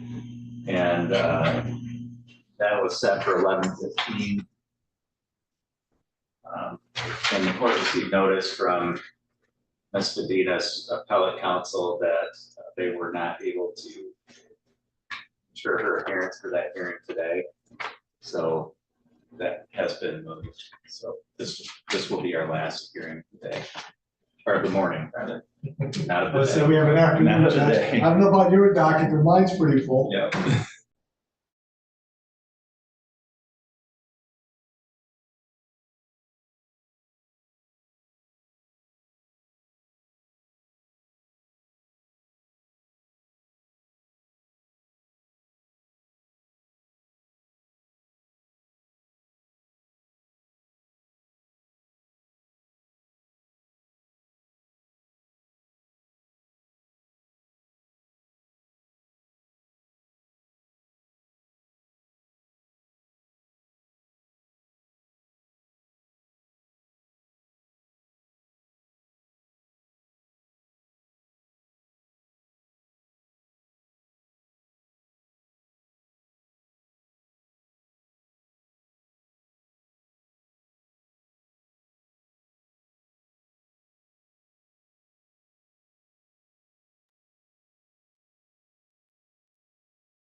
I'm sorry, Judge, I don't want to interrupt.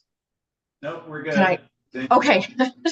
I'm sorry, I wasn't paying attention to the proceedings there. So they told me that he was not called out, even though he was on the call out list. So they're bringing him up right now. If we're okay waiting for about 10 minutes, and they'll put him on right away. But you know, I will leave that to the discretion of the court. If we do need to reschedule, I can take care of that. I'd love to get it, you know, finished today. Yeah, I agree. I think we all do. So, and we have time in the docket this morning. You're the last morning case. So we will just go on hold here for a minute. And when I see them pop up in the waiting room, we'll get started.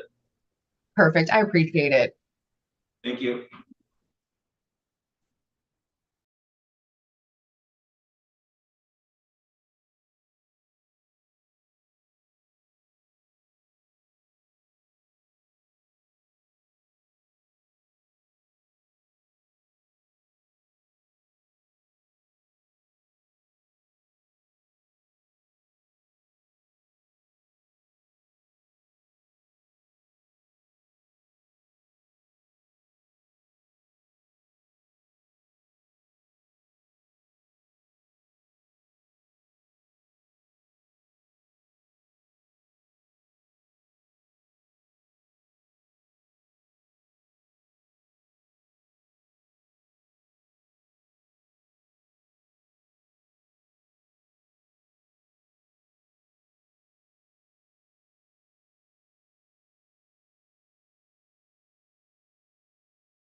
Mr. Cheshire, are you able to hear me okay? Yes. Okay. All right, let's see. Okay, we're back on the record in People versus Cheshire. We've been able to get Mr. Cheshire connected, so he is present by Zoom video. Again, we have Ms. Wolf on his behalf present by Zoom video and Mr. Rolla here in the courtroom. This is set for today for a hearing. Ms. Wolf, you're asking the court to allow you to withdraw as appellate counsel, is that correct? That is correct. Okay, anything that you wanted to state in support of that for the record in addition to what's in your brief? Yeah, if the court would indulge me just a second, there's a few updates since the brief. As the court knows, the appellate deadline in this case would have been April 4th of 2024. Under the professional rules for max attorneys, I either have to make sure that I file a signed statement of dismissal or a motion to vacate that appointment order before the appellate deadline. So I did send that motion up to the court on the 2nd to make sure it reached the court in time. I was able to talk to Mr. Cheshire later that same day, fortunately. So we did get an opportunity to follow up. And I did confirm that the prior non-appearances I had mentioned in my motion for scheduled video visits were not at the fault of Mr. Cheshire. I just wanted to make sure that was on the record. So he did let me know that he would like to dismiss the appeal, and I had already sent him a statement of dismissal. I did send him another copy of the statement of dismissal later on April 11th, but as of today's date, I haven't received one back, Judge. So I just want to make sure today that he has an opportunity either to object on the record here and make sure that he has, you know, all of his rights are being upheld. All right, thank you. Mr. Cheshire, were you able to hear all of that? Yes. How did you want to proceed? I'd like to just be done with this matter. Okay, so you're not contesting dismissing the appeal or Ms. Wolf as your appellate attorney? No. Okay, Mr. Rolla, the people have any position on this? Judge, we have no objection to the court granting the motion. Okay, so the court will grant that relief as requested. And Ms. Wolf, did you submit a proposed order? I'm not sure. I did, Judge. Yeah, I sent it up right before the hearing. Okay, so I'll sign that order, and I think that's all we have to do today. So all parties are free to disconnect at this time. Perfect. Thank you, Judge. Thank you. That also concludes the court's morning docket. The court will be in recess until 1:30.